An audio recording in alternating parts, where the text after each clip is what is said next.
अस्सलाम वालेकुम स्टूडेंट्स, कैसे हैं आप सब। मैं उम्मीद करती हूँ कि आप सब खैरियत से होंगे और काफ़ी अच्छे से आप अपनी फॉरेक्स की लर्निंग भी कर रहे होंगे। स्टूडेंट्स, मैं आप सबको पी फंड इंस्टीट्यूट के ऑफिशियल यूट्यूब चैनल पे वेलकम करती हूँ।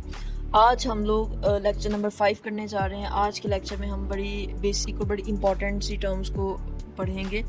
तो आप सबसे रिक्वेस्ट है कि इसको बड़े गौर से इस लेक्चर को सुनिएगा, क्योंकि इसका आपको समझ में आना बहुत ज़रूरी है। अगर आप सबको इसकी समझ आ जाएगी तो ट्रेडिंग में एक मेजरमेंट फैक्टर को डिटरमिन करना आपके लिए जो है ना वो काफ़ी आसान हो जाएगा। तो चलें जी, स्टार्ट करते हैं। आज हमने जो चीज़ पढ़नी है उसमें सबसे पहले हमने पढ़ना है लॉट साइज़। सबसे पहले तो आप ये अंडरस्टैंड करें कि लॉट क्या होता है। हम इसको अपनी रोज़मर्रा की एग्जांपल से लेते हैं। हमने कोई भी चीज़ परचेज़ करनी हो मार्केट से, फॉर एग्जांपल हम लोग वेजिटेबल कोई फ्रूट परचेज़ करते हैं तो वो किसी ना किसी यूनिट में हम ख़रीदते हैं। मिसाल के तौर पर हम लोग घी ख़रीद रहे हैं या हम लोग ऑयल ख़रीद रहे हैं, तो हम उसको इस तरह से कहते हैं कि मैंने 1 kg घी ख़रीदा है या मैंने 1 kg ऑयल ख़रीदा है। इसी तरह से जब हम लिक्विड में कोई प्रोडक्ट परचेज़ करते हैं या फिर बेचते हैं तो हम उसको लीटर में कैलकुलेट करते हैं कि मैंने 1 लीटर दूध लिया या मैंने 1 लीटर कोल्ड ड्रिंक ली।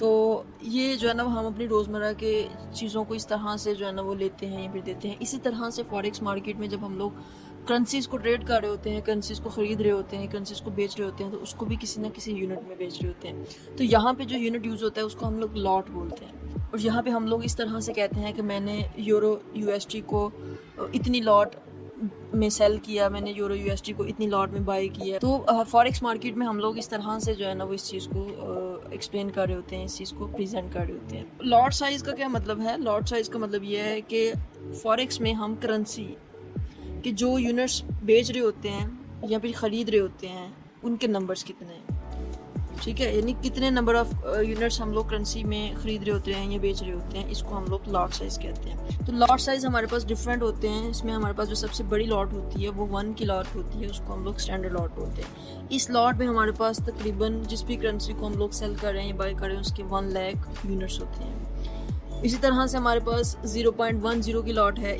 इसको हम लोग मिनी लॉट बोलते हैं और इसमें हमारे पास 10,000 यूनिट्स होते हैं। उसके बाद हमारे पास 0.01 की लॉट आती है जिसको हम लोग माइक्रो लॉट कहते हैं। और ये लॉट हम लोग मोस्टली हम इसको यूज़ कर रहे थे जब हम लोग अपना ट्रेडिंग के सफ़र का आगाज़ करते हैं, हम लोग प्रैक्टिस करते हैं या फिर हम लोग अपने छोटे अकाउंट्स के ऊपर जो है ना वो ट्रेड कर रहे होते हैं, तो हम लोग छोटी लॉट यानी 0.01 लॉट के साथ ही शुरू करते हैं। और ये सबसे तकरीबन छोटी लॉट होती है जो हमारे यूजुअल अकाउंट्स के ऊपर हम लोग उसको लगा रहे होते हैं। इसमें हमारे पास 1000 यूनिट्स होते हैं। उसके बाद सबसे जो छोटी लॉट होती है उसको हम लोग नैनो लॉट बोलते हैं और ये 0.001 की लॉट होती है, उसमें हम लोग 100 यूनिट्स को ट्रेड करते हैं। तो ये इसके हमारे पास मुख्तलिफ लॉट साइज़ होते हैं। हम अपने कैपिटल, हम अपने अकाउंट के बैलेंस के हिसाब से मुख्तलिफ लॉट साइज़ को यूज़ करते हैं। जितनी बड़ी हमारे पास लॉट होती है उतना हमारे पास अकाउंट में प्रॉफिट भी ज़्यादा बनता है, लॉस भी ज़्यादा होता है, यानी उसमें हमारे पास रिस्क बढ़ जाता है। जितनी हमारे पास छोटी लॉट होती है हमारा रिस्क उतना कम होता है। तो नेक्स्ट जो चीज़ हम लोग देखेंगे वो है हमारे पास स्प्रेड। स्प्रेड क्या है? स्प्रेड बेसिकली इसको हम लोग कमीशन भी कहते हैं। आपने सी ट्रेडिंग ऐप को जब ओपन किया होगा तो आपने करेंसीज में 2 वैल्यूज़ को ऑब्जर्व किया होगा, बाय एंड सेल में या आस्क या बिड में। उन दोनों में डिफरेंट प्राइसेस चल रही होती हैं। उन प्राइसेस का जो डिफरेंस होता है ना, वो जो फ़र्क होता है उसको हम लोग स्प्रेड बोलते हैं। वही फ़र्क होता है जो ब्रोकर हमसे कमीशन चार्ज करता है हमारी ट्रेड के ऊपर। हमारे पास यूरो यूएसडी का अगर पेयर है उसमें अगर बाय की वैल्यू चल रही है 1.1010 और सेल की वैल्यू चल रही है 1.1008, तो हमारे पास यहाँ पे जो डिफरेंस आ रहा है वो 2 का आ रहा है और यहाँ पे जो स्प्रेड है वो हमारे पास 2 है, 2 पिप्स। पिप्स क्या चीज़ है इसको हम लोग नेक्स्ट देखते हैं। तो ये हमारे पास स्प्रेड होता है और बेसिकली हमने जब देखना हो कि हमारा ब्रोकर कितना कमीशन ले रहा है तो हम लोग उसको स्प्रेड से ही देखते हैं। हम इसको अपने मेन चार्ट से भी देख सकते हैं कि वहाँ पे हमारे पास प्राइसेस की 2 लाइंस चल रही होती हैं, उनके दरमियान में जो डिफरेंस होता है वो भी। इसी तरह से हमारी जो वाच लिस्ट का पेज होता है इंटरफेस, वहाँ पे भी हम लोग स्प्रेड को देख सकते हैं। जो भी करेंसी होती है उसकी प्राइसेस के दरमियान छोटा सा एस और उसकी आगे वैल्यू लिखी आ रही होती है। वो जो वैल्यू होती है वो हमें बता रहा होता है कि यहाँ पे स्प्रेड हमारे पास इतना है।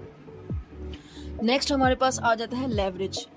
लेवरेज बेसिकली हमारे पास बोरोड मनी होती है, यानी कि हमारे पास छोटा अकाउंट होता है और छोटे अकाउंट के साथ हम अपनी छोटी अमाउंट के साथ अपनी बड़ी पोजीशंस को कंट्रोल कर सकते हैं। लेवरेज हमें हमारे ब्रोकर की तरफ से मिलती है, ये जो है ना मुख्तलिफ रेशोज़ में होती है। मिसाल के तौर पर अगर हमारे पास हमारे अकाउंट की जो हमें लेवरेज हमारे ब्रोकर की तरफ से मिल रही है वो है 1:100, तो इसका मतलब ये है कि हमारे पास अगर $100 का अकाउंट है तो हम इससे $10,000 का जो मनी है उसको हम लोग कंट्रोल कर सकते हैं।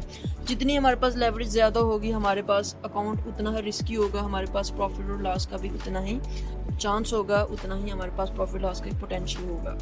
नेक्स्ट हमारे पास आ जाता है जी मार्जिन। मार्जिन बेसिकली हमारे पास हमारी मनी की वो अमाउंट होती है जो हमें अपने अकाउंट में ट्रेड करने के लिए ज़रूरी होती है। अगर हमने अपने अकाउंट में ट्रेड करने ज़ाहिर है कुछ ना कुछ बैलेंस होना चाहिए, उस बैलेंस के ऊपर फिर आगे मार्जिन सेट होता है, उसी मार्जिन के अकॉर्डिंगली हम लोग अपनी ट्रेड को लगाते हैं।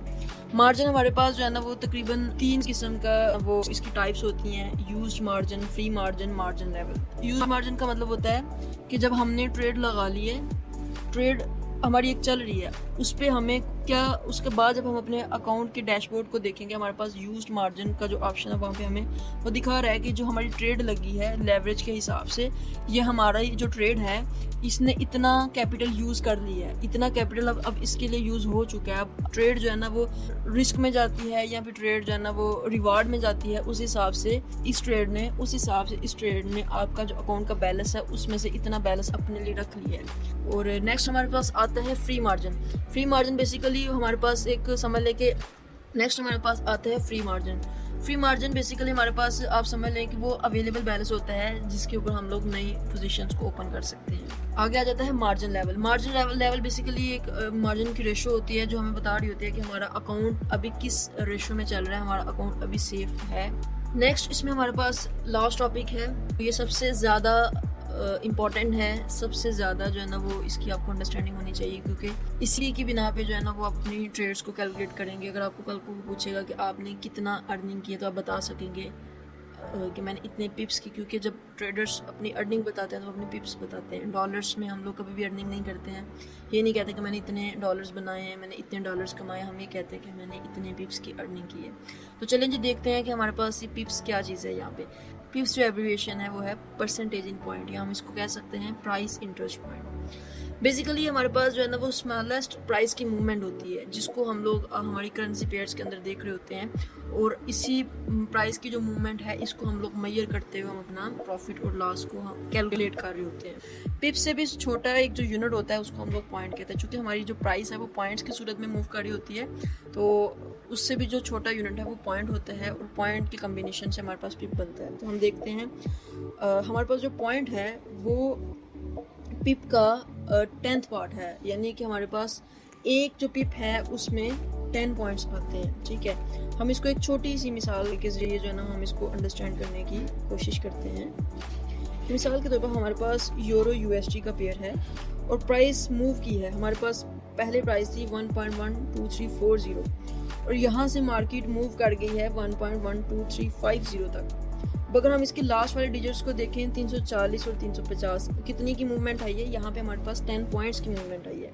इसका मतलब है मार्केट हमारे पास यहाँ पे एक पिप मूव की है। एक और मिसाल देखते हैं। फॉर एग्जांपल हमारे पास USD JPY का पेयर है और इसकी प्राइस मूव कर रही है 110.200 टू 110.300। ठीक है, ये 200 से 300 के दरमियान तकरीबन यहाँ पे हमारे पास 100 पॉइंट्स का डिफरेंस आया। ठीक है, 100 पॉइंट्स का डिफरेंस आया और 100 पॉइंट्स में कितने पिप्स होते हैं, हमारे पास 10 पिप्स होते हैं। तो यहाँ पे हमारे पास 10 पिप्स की मूवमेंट है। होप्स हो कि आपको इस चीज़ की अंडरस्टैंडिंग हो गई होगी। अब हम इसको थोड़ा सा अपने अमाउंट यानी डॉलर की कैलकुलेशन में समझते हैं। वो सीधी सी कैलकुलेशन है।